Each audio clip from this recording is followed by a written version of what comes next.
Snow falls endlessly across the silent wilderness of the Ural Mountains.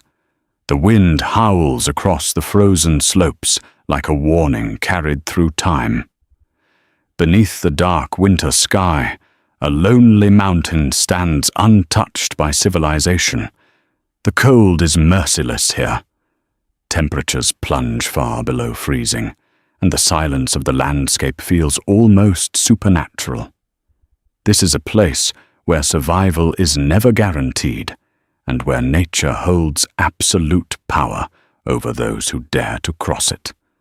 But more than 60 years ago, this frozen wilderness became the stage for one of the most terrifying mysteries in modern history. A group of 9 young and experienced hikers entered these mountains with excitement, courage, and dreams of adventure. They were strong, intelligent, and well-trained in the harsh realities of winter expeditions. Their journey was meant to be a test of endurance and skill, a challenge that would prove their strength as explorers. Instead, something happened here that would shock investigators, confuse scientists, and haunt historians for decades. On a freezing night in February 1959, the hikers suddenly fled their tent in the middle of the night. They cut their way out from the inside, as if something outside had filled them with unimaginable terror. Without proper clothing, without boots, and without supplies, they ran into the darkness of the Siberian wilderness. Weeks later, rescuers discovered their frozen bodies scattered across the mountain. Some had died from the brutal cold. Others suffered strange and severe injuries that investigators struggled to explain. One hiker had no tongue. Others had crushed ribs and skull fractures, injuries so powerful they resembled the force of a car crash. Yet the tent remained standing. There were no signs of a struggle, no footprints from strangers, and no clear explanation for what had driven 9 experienced hikers to abandon their shelter and run into certain death. The location where this tragedy occurred would later receive a haunting name, Dyatlov Pass, and even today, the question remains unanswered. What truly happened on that cold night in the mountains?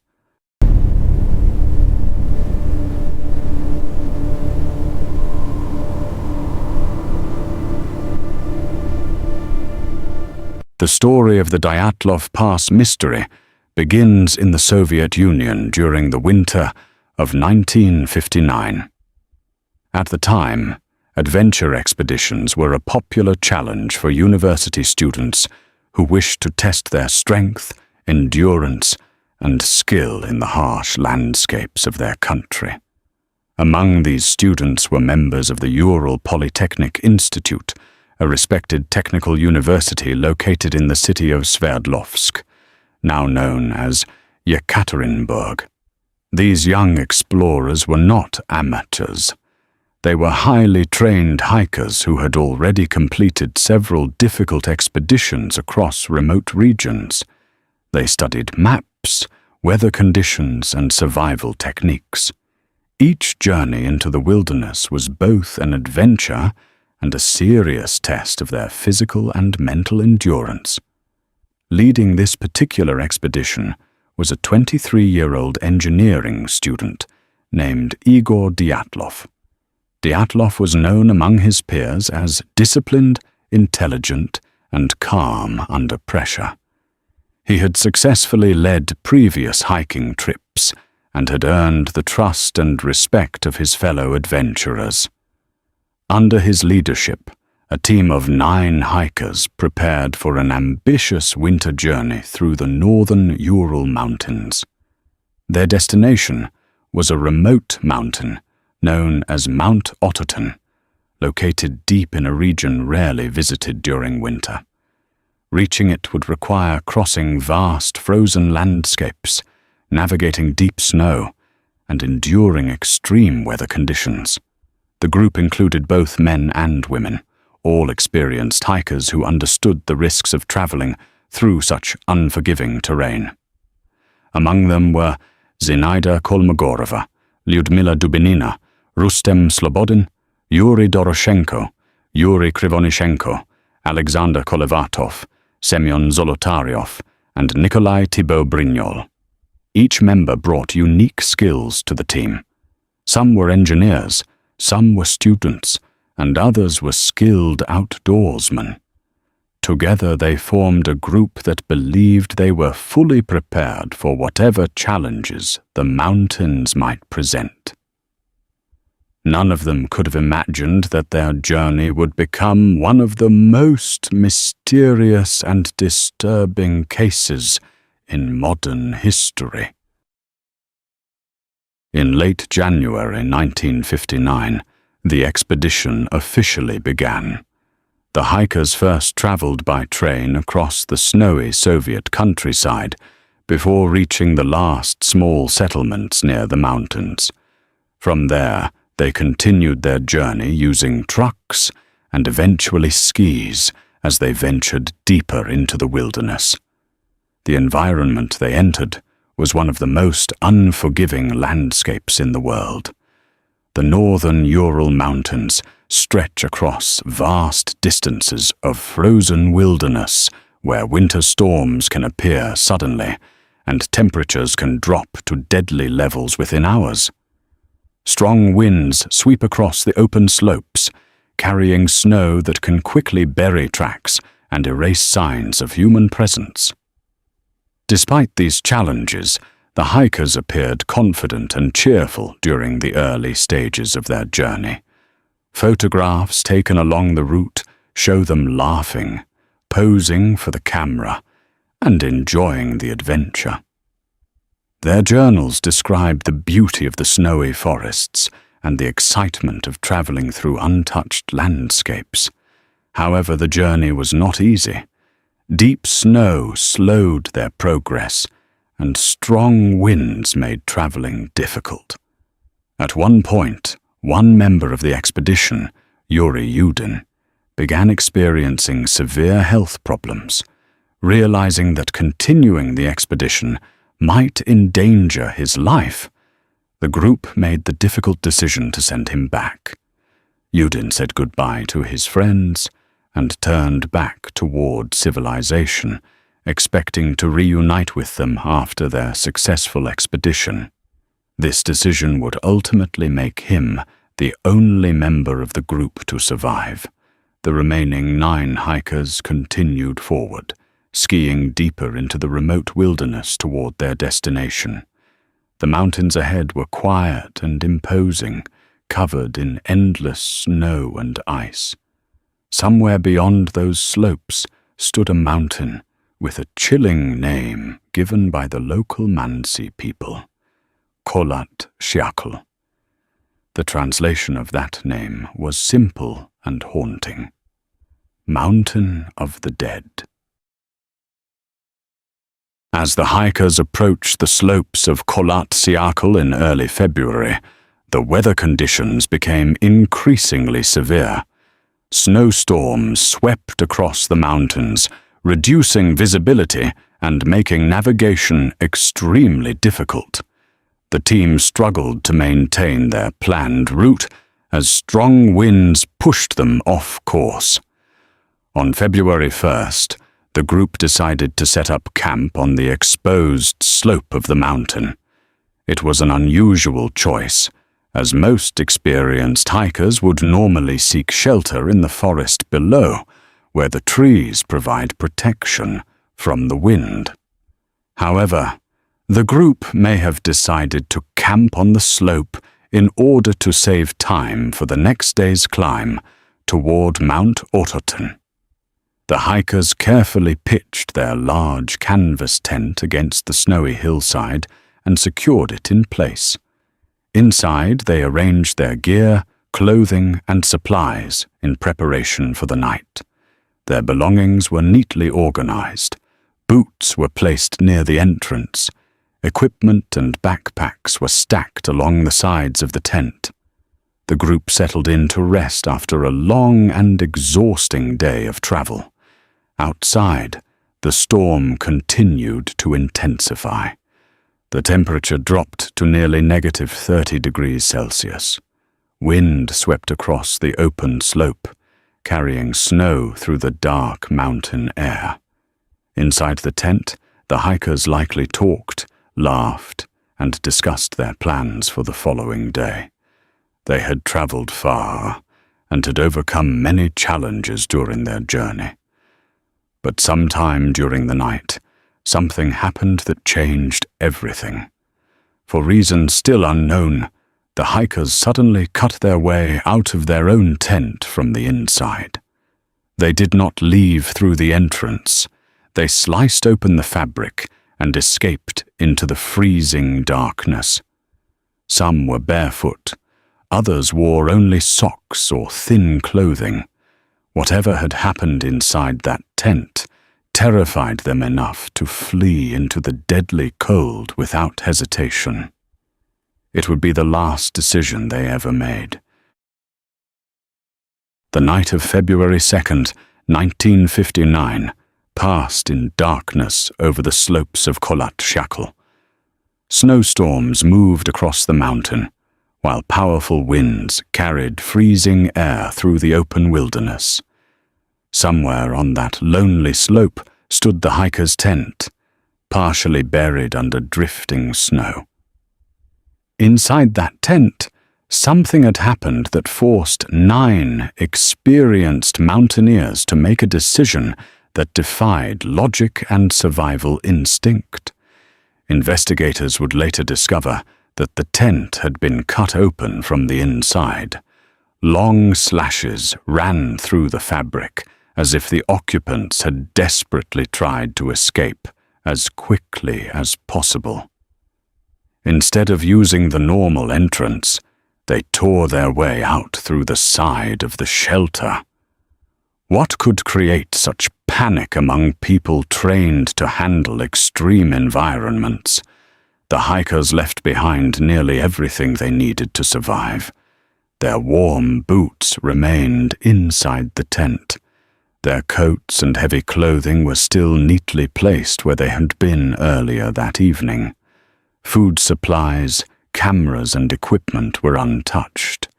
Yet 9 people ran into the freezing darkness of the mountain, wearing only partial clothing. Temperatures that night were estimated to be around -30 degrees Celsius. In such conditions, exposed skin can freeze within minutes. Hypothermia can begin rapidly, especially when a person is exhausted and exposed to strong winds. Footprints found later in the snow revealed that the hikers moved away from the tent in a calm but urgent manner. The tracks did not show signs of a chaotic stampede. Instead, they suggested that the group walked quickly down the slope toward the nearby forest. But many of the tracks were made by bare feet. Others were made with only socks. Some hikers had only one shoe.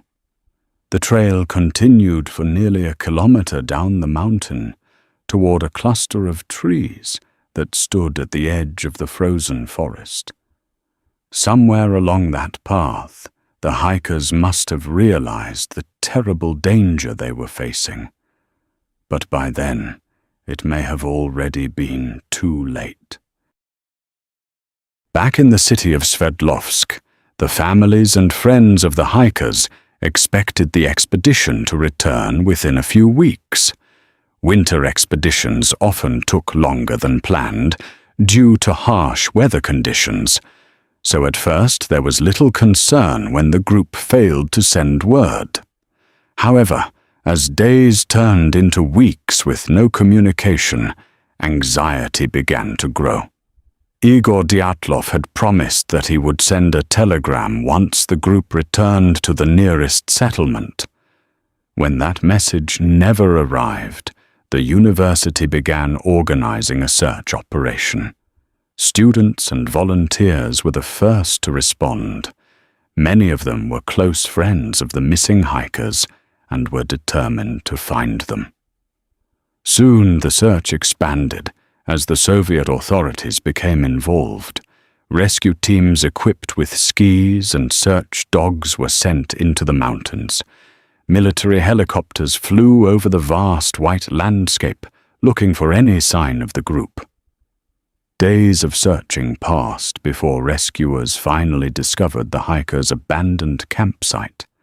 The tent was found on the slope of Kolatsyakl, partially covered by snow but still standing.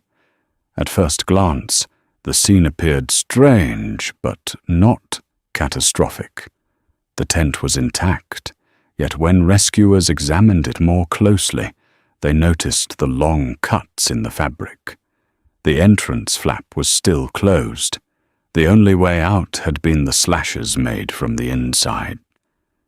Inside the tent were the hikers' personal belongings, exactly as they had been left. Boots lined the entrance. Clothing and supplies were neatly arranged.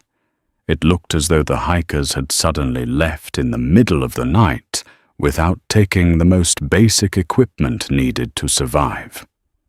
Outside the tent, investigators discovered a line of footprints leading down the mountain. The tracks disappeared into the forest below. And somewhere along that path lay the answers to what had happened that night.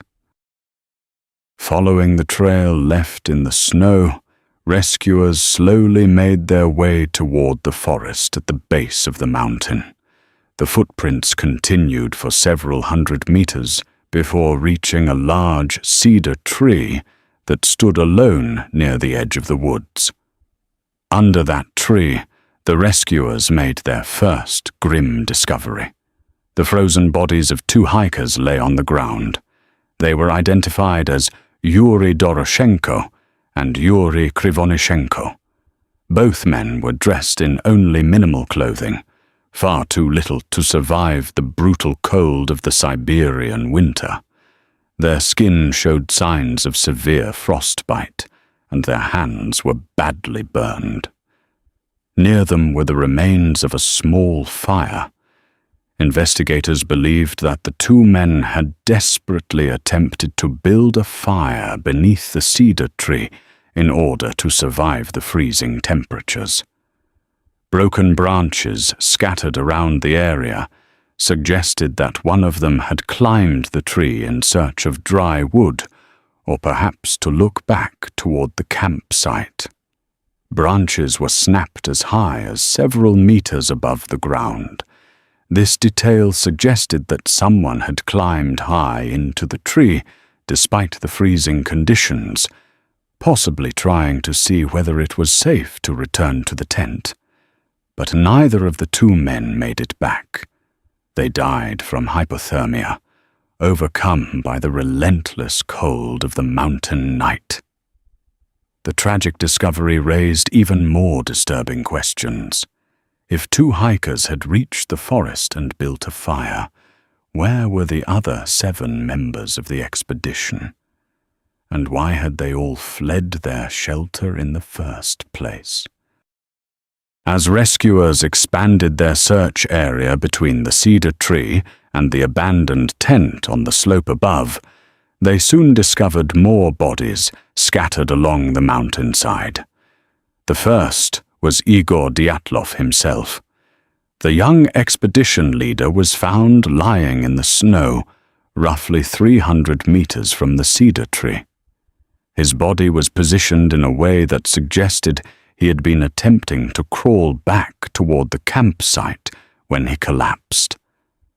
Not far from him, search teams discovered the body of Zinaida Kolmogorova. She too appeared to have been moving uphill, possibly trying to return to the tent where their equipment and clothing remained. Further along the slope, the body of Rustem Slobodin was discovered. Like the others, he was lying in the direction of the tent, as if he had tried to fight his way back through the freezing darkness. Autopsies later revealed that these 3 hikers had died primarily from hypothermia. However, Rustem Slobodin also had a small fracture in his skull, an injury that investigators could not immediately explain. The pattern of the bodies suggested a tragic struggle for survival. Some members of the group had attempted to make it back to the tent, while others had remained near the forest. But the mystery deepened when rescuers realized that 4 members of the expedition were still missing. Weeks passed before their bodies would finally be discovered, and when they were found, the nature of their injuries would shock even the most experienced investigators. Nearly 2 months after the first bodies were discovered, rescuers searching deeper in the forest finally located the remaining 4 hikers. They were buried beneath several meters of snow in a small ravine not far from the cedar tree. The victims were Lyudmila Dubinina, Semyon Zolotaryov, Alexander Kolevatov, and Nikolai Thibault Brignol. Unlike the others, these hikers had been better dressed, wearing some of the clothing that had originally belonged to the first 2 victims found beneath the tree. This suggested that after Doroshenko and Krivonishenko died, the remaining members of the group may have taken their clothing in a desperate attempt to survive the cold. But the condition of the bodies revealed something far more disturbing. Several of the victims had suffered severe internal injuries.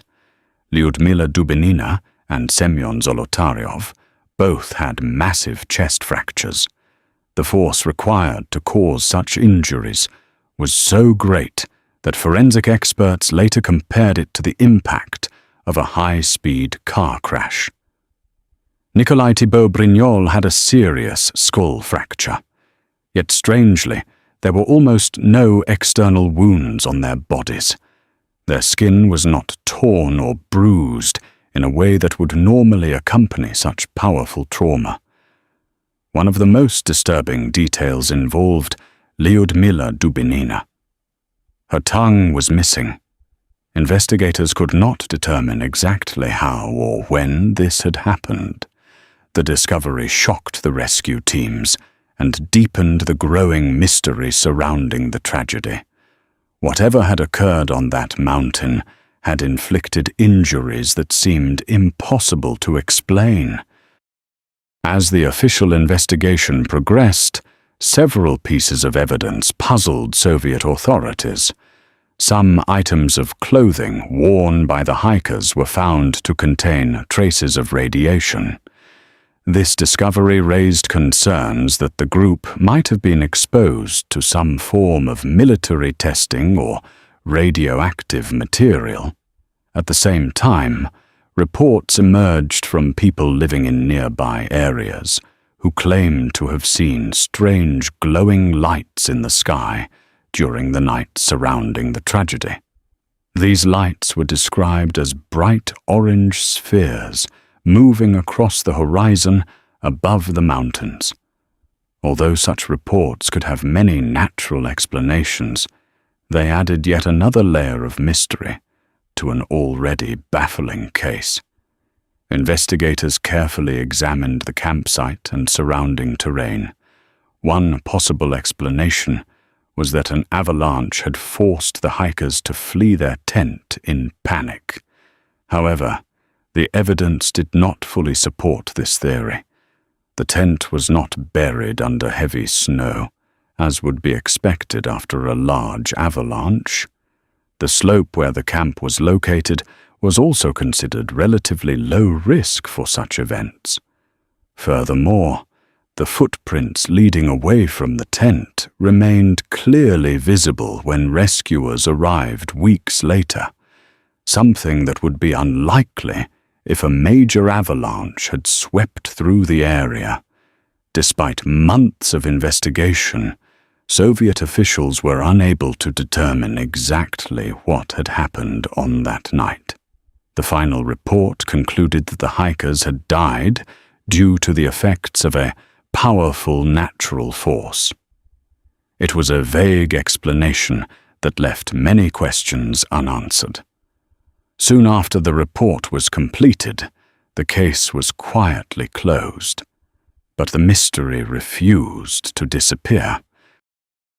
Over the decades that followed, the Dyatlov Pass incident became one of the most discussed and debated mysteries in modern history. Scientists, historians, and independent investigators have proposed numerous theories in an attempt to explain the strange events that unfolded on that winter night in 1959.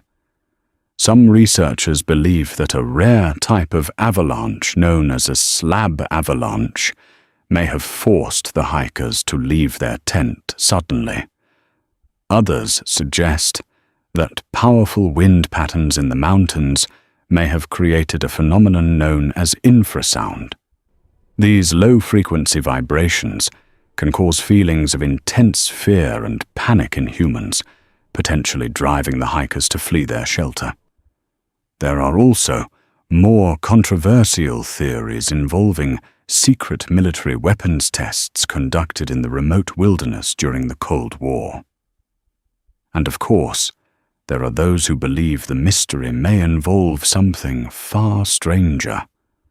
Despite years of investigation and modern scientific analysis, no explanation has been able to answer every question surrounding the tragedy. Today, the mountain pass where the hikers died carries the name Dyatlov Pass, honoring the young leader who guided the expedition into the wilderness. Memorials stand in remembrance of the 9 lives lost during that journey. Photographs taken during the expedition still show the hikers smiling and laughing as they traveled through the snow-covered mountains, unaware of the fate awaiting them. Their story is not only a mystery, but also a reminder of the power of nature and the courage of those who seek to explore the unknown. More than 60 years later, the wind still sweeps across the slopes of Kholat-Shachel. Snow still covers the silent landscape, and somewhere beneath that endless white wilderness, the truth of what happened that night may remain hidden forever. The mountain has never spoken, and perhaps it never will.